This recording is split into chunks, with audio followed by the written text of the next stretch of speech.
Bismillahirrahmanirrahim. Assalamualaikum warahmatullahi wabarakatuh. Nama saya Nurfaila Sawir dengan NIM 1904010257.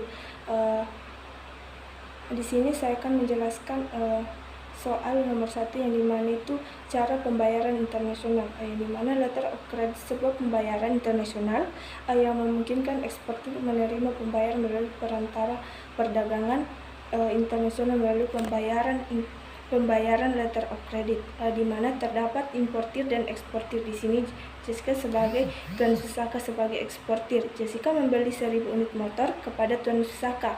Jadi pertama-tama yang harus dilakukan Jessica yaitu mengajukan permohonan letter of credit terhadap Insyung Bank sebagai penjamin terhadap importir.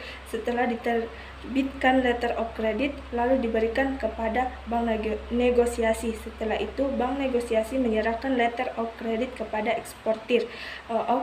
Letter of credit telah diterima oleh Tuan Susaka, lalu Tuan Susaka menyerahkannya kepada karir atau pembayar barang tersebut.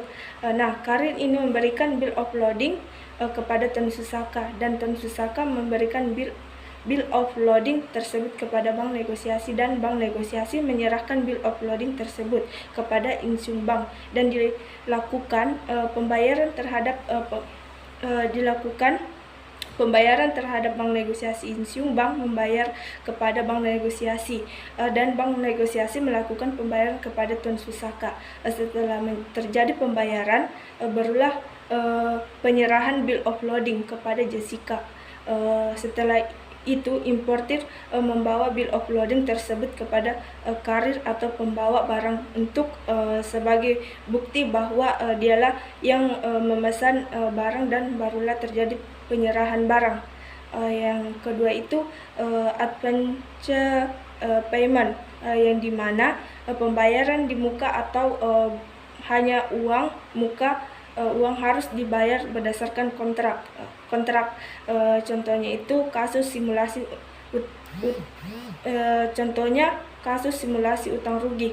Selanjutnya, beberapa kondisi lembaga integrasi ekonomi dunia ASEAN, yang dimana ekonomi dunia ASEAN atau Persatuan Negara-Negara Asia Tenggara.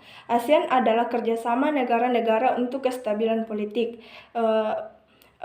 ekonomi dan sosial budaya di Asia Tenggara yang didirikan tanggal 8 Agustus 1967, yang dimana IMF, International Monetary Fund atau Dana Moneter Internasional.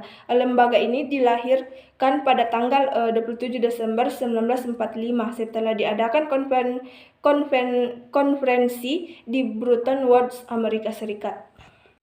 Selanjutnya yang kedua itu WTO, adalah organisasi yang dibentuk di Geneva, Swiss pada tahun 1947 yang bergerak di bidang perdagangan internasional untuk mempertahankan tata niaga internasional dan mengatur perdagangan secara umum. Tujuan pembentukan WTO adalah menghilangkan atau mengurangi tarif bea yang menghambat perdagangan antara negara yang menyelesaikan sengketa dagang di antara anggotanya.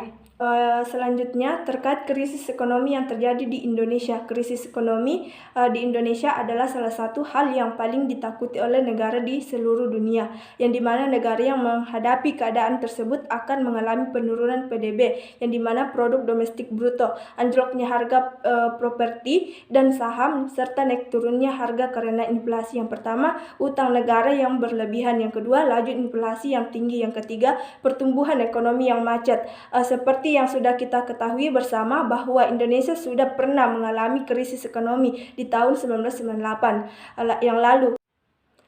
Pada saat itu kondisi ekonomi sangatlah anjlok dan bahkan terkontraksi 17,9% dalam kuartal ketiga. Dampak dari kondisi tersebut sangatlah besar. Sekian dari saya, terima kasih. Wassalamualaikum warahmatullahi wabarakatuh.